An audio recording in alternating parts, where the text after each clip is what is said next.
Okay,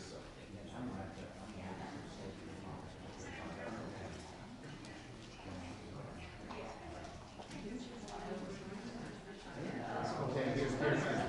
Let's get started. Okay. Great.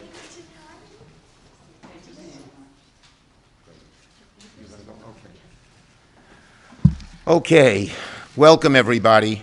And first I want to thank everyone who's here, someone who was just a stalwart leader on this issue for years, with her persistence, her intelligence, and her passion. This, you can say for sure it wouldn't have happened if Kirsten Gillibrand hadn't taken the lead. I want to thank my colleague, Senator Graham.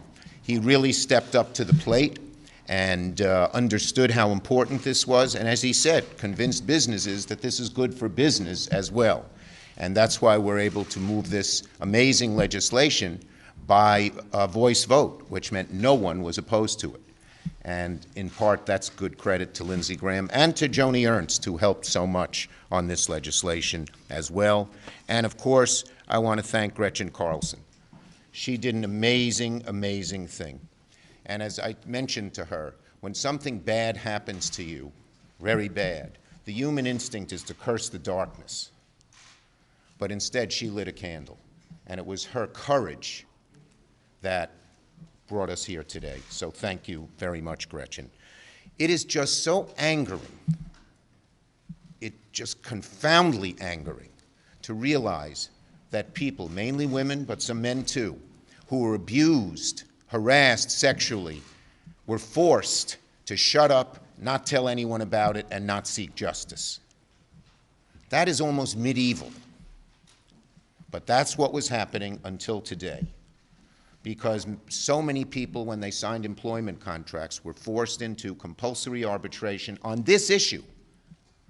We may have different views on compulsory arbitration on other issues, but on this issue, how could you tell a woman or man who is harassed, who is abused, you can't seek any public redress, you have to be quiet about it, you have to be handcuffed, and whatever it is. What's muzzled? Yeah, what's the thing they put? And muzzled, thank you, that you couldn't go forward. The great news is that'll never happen. And even better news, which a lot of people don't realize is in this bill, even the existing clauses that people have signed decades ago are no longer enforceable. So people who are harassed will get their rights and have their own choice and their own decisions to make as to whether to do this. So this is, if you could ever say any legislation was long overdue, this is it. This is it. It's sad it took the 22nd to the 21st, whatever century we're in. It took this century, 21st century, to make this happen. It should have happened long ago, but we're glad it's happened today. We're glad it's retroactive. And again, as I said, the person who made this happen more than just about anybody else is Senator Gillibrand, so let me recognize her. Thank you. Thank you so much, Leader Schumer. I want to thank Leader Schumer first. The questions I got asked by the press a lot yesterday is, why did it take you so long to get this done? And leadership matters. This is something that Senator Schumer has a personal passion about. He's had it for a long time. I've heard his own stories of people he knows and loves and how they were harassed, sexually harassed and assaulted. He feels it intimately as a father of girls. And as a leader, he wanted to do this. This is something that Senator Graham and I have been working on for a long time. It was bipartisan. It had this vast support that we built up over many years. But this bill doesn't get done unless Senator Schumer puts it on the floor.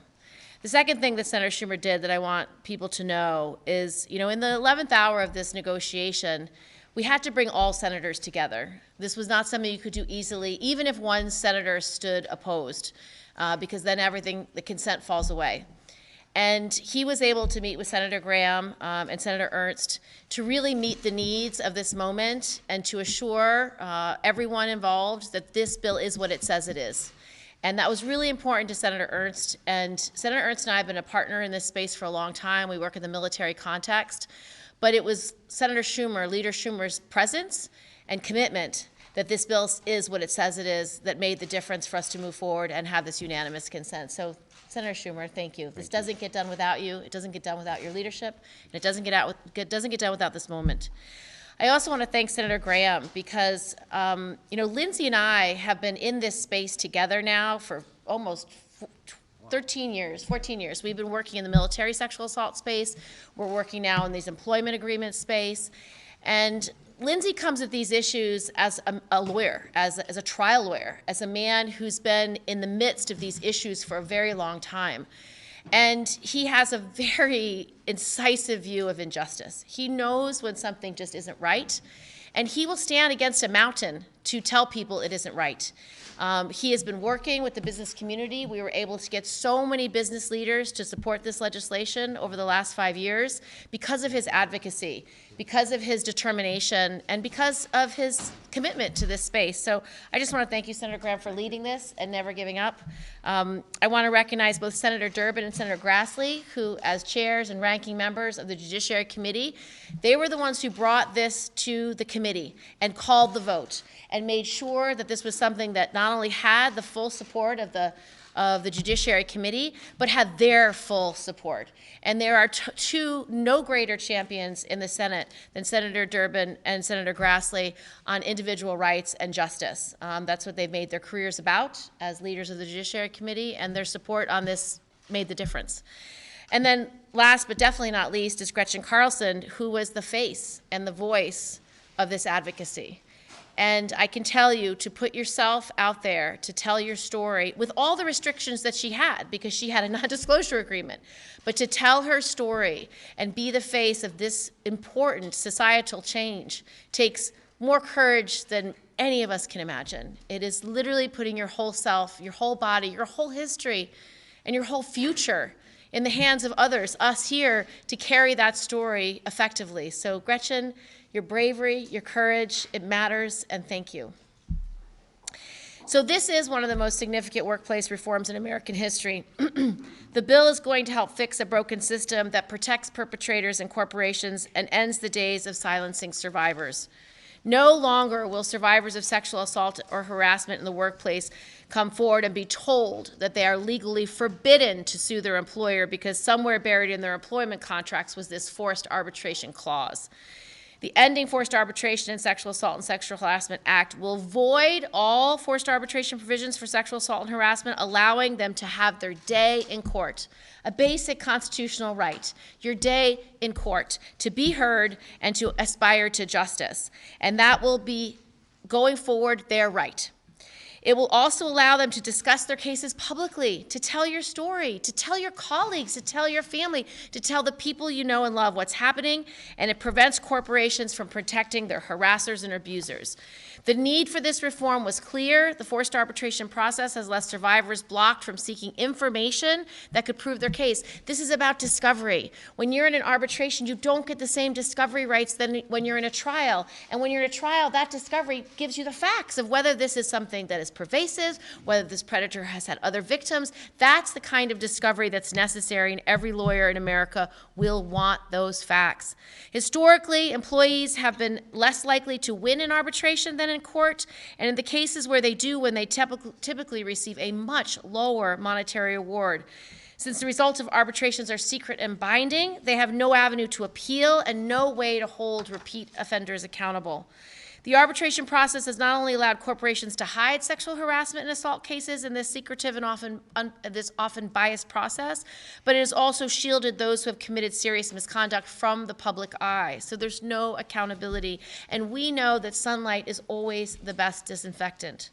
Estimates suggest that more than 60 million Americans and 57.6% of women workers are subject to arbitration clauses, and many don't even know it because the clauses were written in fine print. This victory is for them, for each one of them. By passing this legislation, we are giving these workers a new path to justice. So I want to thank all of my colleagues for working together, for getting something done for American workers. Now I'd like to have Senator Graham. Thank you very much. Very briefly, Senator Schumer, thank you. I mean, making time on the floor, I appreciate it. Why does it take so long? You have to listen. How do you pass a bill? You start with listening. You listen to the victims, and you have to make up your own mind, is that right or not? So from working with Kirsten, I've heard a lot. I've learned a lot. And business has legitimate concerns. We listen to them, but we acted. What we refuse to do is stop. It is hard. How do you take a real problem and make a good law to solve a bad problem? You listen, and you make changes when appropriate. So I've been a lawyer most of my adult life, and there's a place for arbitration. I don't mind arbitration between businesses. There's a place for arbitration. It's cheaper. You can get it done quicker. But most people have no idea what they're doing when they sign an employment contract. And the idea that you're going to sign away your day in court when you're abused in the workplace, those days are over. No more arbitration in the basement about misconduct up top. This is the biggest change in the workplace since OSHA.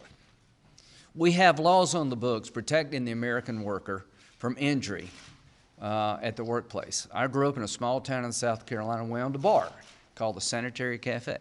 Most of our customers were mill workers that worked in the textile plant. I can remember so many of them missing a finger or a thumb because the equipment back then was pretty dangerous.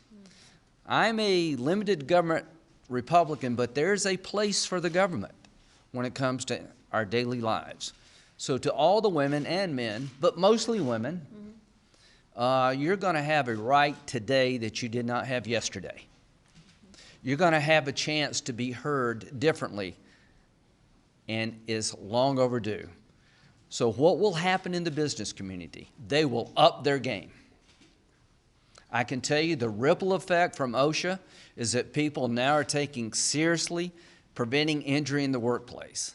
Well, one of the injuries in the workplace is related to sexual assault and harassment that maybe is not as visible as losing a finger. So the day of being quiet and doing it where nobody understands what happened and the woman next door doesn't know that the same guy that's doing it to her also did it to the lady down the hall, those days are over. And I want to tell the American people, it's pretty screwed up here at times, but there's some hope. As long as we listen to each other and try to make life better where we can find common ground, there's hope.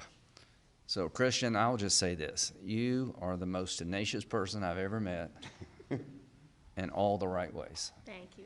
Thank you, Lindsay. Our next speaker is Senator Durbin. I spoke already. Oh, all right. Thank you. I can speak again.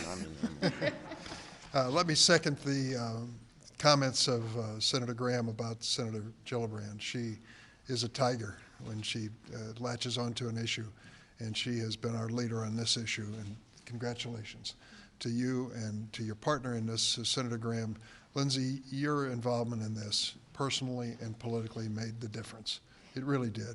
A unanimous vote in the Senate Judiciary Committee is an indication of a very divided committee coming together on time and issues time has come. And I want to thank Senator Grassley, because this is not the only time that we considered this issue of sexual harassment. You may remember what I consider to be an historic meeting in our committee of the Olympic athletes, Simone Biles and others, who had been exploited in horrible, unthinkable ways, and so many like them. The whole conversation in America has changed on the issue of sexual harassment, and it's changed in the right way. We are moving toward the day when it is totally unacceptable in America to consider the possibility or to even dream that you're going to escape responsibility. We are now talking about taking arbitration clauses that silenced and concealed what had happened and making those a thing of the past, as they should be. Gretchen Carlson, thank you for being here, and thank you for coming to the Judiciary Committee hearing. And one last person I want to acknowledge is the House lead sponsor, just happens to be Sherry Bustos of Illinois, who has been in touch with me almost on a weekly basis. She sent me an email last night and said this is the #1 issue that I've been able to achieve in the House of Representatives, and she should be proud of her accomplishment on that side of the rotunda as well. There's more work to be done, but this is groundbreaking and history-making, and I'm glad to be a part of it. And I think Senator Grassley's next up. Senator. Well, we listened to a lot of horrific and awful stories about sexual assault, and probably even adding to that awful experience that they go through that seems like nobody cares. Or with the cover-up, I shouldn't say cover-up, the secrecy or the lack of public knowledge about what goes on in an arbitration. Be able to choose yourself. Do you want arbitration or do you want court? That seems to be a reasonable thing to do. And in court, you'll have your day in court. And the justice branch of our government is obviously where we're going to make sure that people get a fair hearing. And things that are made public so they don't happen again are very important. And so I'm glad to be a part of this, follow leaders like Gillibrand and Durbin and Graham and Schumer on this. But really, this is a good day for our political system too, because in a bipartisan way, this issue is bipartisan, but it shows that Congress can work in a bipartisan way. So I thank everybody, particularly the people that were brave enough to bring this out and help us get this legislation passed, because without a public outcry, sometimes Congress doesn't act. That's not the way it should always be, but that's sometimes the way it is. So you've helped move the political process along. Thank you, Senator Schumer, for the bipartisanship. Great. Thank you, Senator Grassley. Our next speaker is Gretchen Carlson. Please come on up.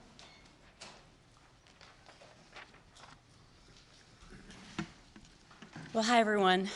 Today I'm here on behalf of the millions of American workers who have been silenced for doing nothing wrong.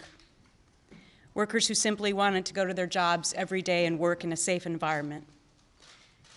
Workers who had the courage to come forward to say something was wrong and in return got shunted into a secret chamber, most of them never heard from ever again. This is a historic day, not only for workers, but for our country. Both of our parties coming together to say enough is enough. Heartfelt gratitude to Majority Leader Schumer, Senators Gillibrand, Graham for their leadership on this, Senators Durbin and Grassley for crossing the aisle, and so many others. I could never have imagined 5 years ago, after filing my harassment lawsuit against Fox News Chairman and CEO Roger Ailes, that I'd be standing here today with such an amazing bipartisan victory. A dear friend of mine said to me back then, "You know, Gretchen, something good is going to come out of this." I didn't really see it that way at the time, but it turns out she was right. A lot of good has come from my decision to come forward and speak for the millions of others who couldn't. A lot of good has come forward from walking the halls of Congress for the last 5 years, working with both parties. A lot of good will come from this bill, which is change. The bill will allow survivors a choice: secret arbitration or the public courts. And I believe this bill will also have a dual effect. It's going to help companies get on the right side of history, that's for sure, but it will also stop the bad behavior, because now the bad actors will know that women's voices will be heard when they speak up about what's really happening at work. So today, 5 years in the rearview mirror, I'm incredibly bullish on the road ahead for a movement that I inadvertently helped to create. Because the stakes couldn't be higher. Marching in the streets can inspire us. Editorials can open our minds. Hashtags can galvanize. But legislation is the only thing that lasts. On behalf of all American workers, thank you so much. Beautiful. Wonderful. Beautiful. Thank you so much. I just want to say, in general, this is a bipartisan bill, as everyone has mentioned, and we now have a series of bipartisan bills moving forward. I filed cloture on the postal bill, which is bipartisan. We introduced VAWA today, a bunch of people Senator Durbin and others introduced VAWA today, which is bipartisan. The CR is bipartisan. So we've always said as a Democratic majority, whenever we can work in a bipartisan way, we want to. And today and next week will be a strong indication of that. Okay? Thank you. Any questions? This subject. Only on topic, yes. I have a question for Senators Graham and Grassley. Do you see this bill as the beginning of maybe further reforms to arbitration, other types of arbitration, or is this sort of it? Is this where it stops for Republicans? No, I'm open-minded about where arbitration is being abused. And again, arbitration has its place in the American legal system. It's just got to be balanced. You can't have the company picking the arbitrator. So there's some reforms in the Arbitration Act need to be made to make it more balanced and a better product. So yeah, I'll continue to listen, and if I can find common ground, we'll act.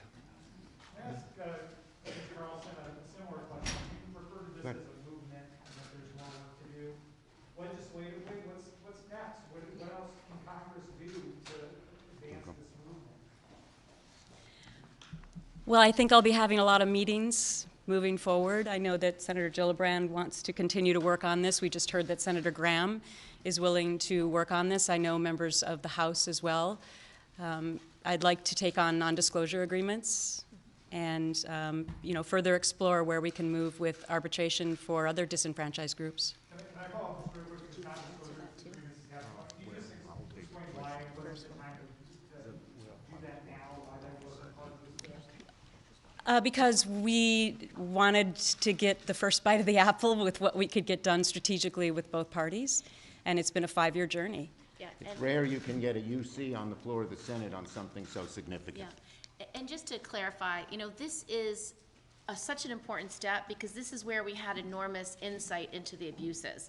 And just as Senator Graham said, we'll continue to fight for other abuses, but this was unique in that Gretchen's story not only did it become an unbelievable film, but it was in the public's consciousness. And so when so many people have been so aggrieved for so long, that's what comes to our attention first, and that's why this first bill was so important. Thanks, everybody. Okay, thank you, everyone.